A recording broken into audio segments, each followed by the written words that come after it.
What an incredible performance by Daniel Bryan. How's it going, my wrestling heroes? We're going to be recapping the greatest Royal Rumble. Now, this man right here, he entered as number 1. Dolph Ziggler was number 2. He ended up getting eliminated halfway through. Right here, though, Bryan, wow. He was one of the last 3 participants. Big Cass and Braun Strowman being the other 2. Now, pretty much how it all played out was, it was Daniel Bryan. We all know that Daniel Bryan and Big Cass, they got this whole feud thing going on. And one of the other was going to eliminate each other. At the end of the night, it was Big Cass. He ended up eliminating Daniel Bryan. And it came down to the last 2. And I think the whole reason why they didn't put this on Daniel Bryan, I think a lot of people wanted to see that, me being one of them, was because I think what's going to happen is that this is going to be like an annual thing. Next year, they're going to have another 50-man Rumble. It's going to be like, because they did give, not only did they do a trophy, but they also did a title, which is actually very similar to the UK belt. Go on my Instagram. I just posted an image of what the actual belt looks like. It's pretty sick, actually. It's a nice green. So I think what they wanted to assure was that, as you guys know, Daniel Bryan, he is very injury prone.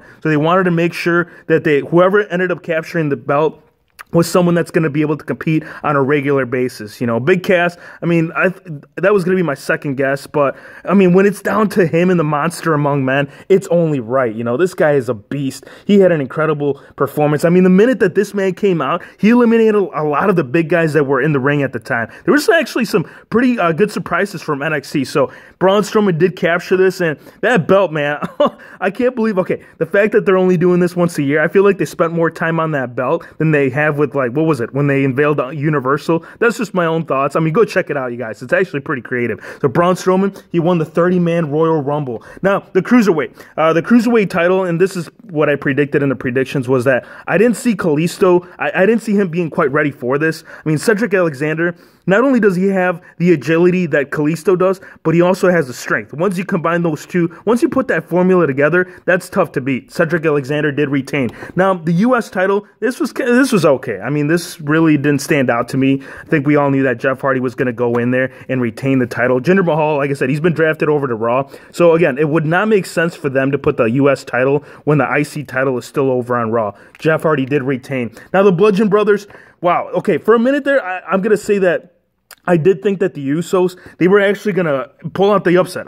There was some really, really nice, they had the momentum for sure. They had this, you could call it a super kick party. It was actually a pretty good match. But when it came down to it, the Bludgeon Brothers, I'm telling you, they can't be stopped as of late. I'm really curious as to, who's actually going to come up to them. They're going to have to call up somebody from NXT to actually, take those away from them. Now, this right here, the Casket match, the Undertaker, this match was actually, I think it was 15 minutes. It was actually a lot longer than the John Cena Taker match at WrestleMania. And Undertaker, he didn't look that bad.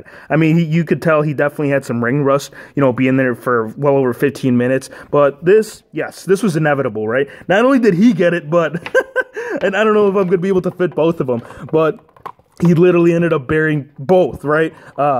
Aiden English and Rusev. The Rusev Day has officially been buried. Not for the fans, but I think this is kind of like an official thing, man. That's just terrible. Not only did they put one guy in there, but both. So Taker's not going to lose in a casket match. He has in the past, but it wasn't going to be, against Rusev. Now, the Triple H versus John Cena match, that actually wasn't that bad. I actually did enjoy this. There wasn't no there was no story, there was no build up to it, but they still put on a pretty good show. They actually got the show started off.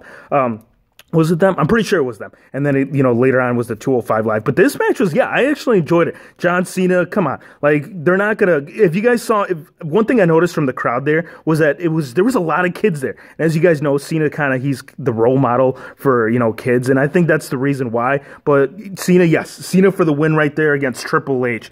Now, the match that actually stands out, when you ask me what match did I enjoy the most, I'm going to have to say the IC title. I think, this one right here, this was actually the only match that actually got a crowd reaction, and the finish was terrible. Okay, the match was good, but I just think the overall finish was terrible. We had Finn Balor right there. He was literally about to capture the belt, but Seth Rollins, this man just sprung out of nowhere. And what I mean by sprung is that he literally sprung from the top rope and jumped on the ladder and just snatched it off him.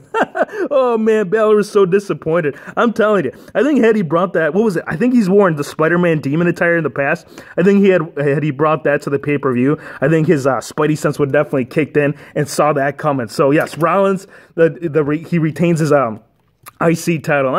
Again, it was either between him or the other two participants was Samoa Joe and Rollins, and being the fact that they've been moved over to SmackDown, that's kind of why I didn't even, take them into consideration for winning the title. Now, next up, we did have the Raw tag team match, which was Sheamus and Cesaro, right? These were vacant. These were vacant because Braun Strowman had won the titles at WrestleMania with a 5-year-old.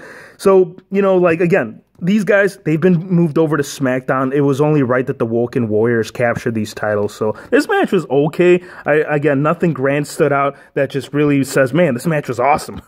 But, of course, we all know that the Woken Warriors were going to keep that, right? Now, right here, Schinsky Nakamura and AJ Styles, I think they had a little bit better of a match than they actually had at WrestleMania. But, again, just another bad finish.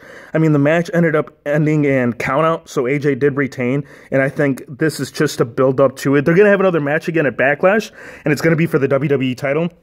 And I think, again, we'll do predictions on that, but I think that's the whole reason why, AJ won, just so they could just keep, building this up more to something special. I don't know. They're going to have to do something real special to really get the crowd to pop because, I don't know, the last two, Wrestle Kingdom 10 was one story, but when, in WWE, they just haven't put on the show quite yet. Now, this right here, this was just, it was just as bad as WrestleMania. And, okay, if you guys, I watched it. I watched the ending 2 or 3 times. Both times that I saw, because it was a steel cage match. So, Roman Reigns, he went for the spear, right? But when he landed, they broke through the cage, but when he landed, he was actually the first one for his feet to touch the ground first. But they still said that Brock Lesnar retained.